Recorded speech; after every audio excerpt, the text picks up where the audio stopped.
મહીસાણા સાથલ પોલીસને આરોપીને માર મારવો ભારે પડ્યો.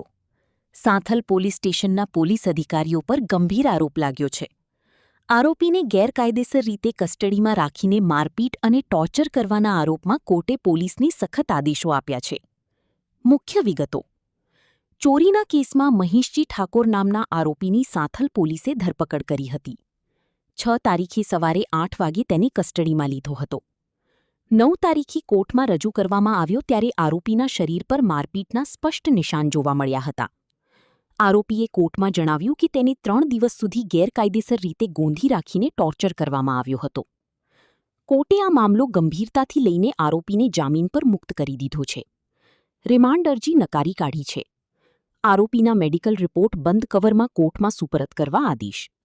Bureau report Ranjitsinh Vaghela, HBNTV news હર હંમેશ સત્યની સાથે. છેલ્લા 4 દિવસના સીસીટીવી ફૂટેજ સાચવી રાખવા અને કોર્ટમાં રજૂ કરવા સાથલ પોલીસ સ્ટેશનના પીઆઈ કે ચૌધરીને આદેશ આપવામાં આવ્યો છે. HBNTV ન્યૂઝની ટીમ આ પૂરા મામલાની વધુ તપાસ કરી રહી છે. આ કેસમાં હજુ સુધી પોલીસ તરફથી કોઈ સત્તાવાર પ્રતિક્રિયા સામે આવી નથી.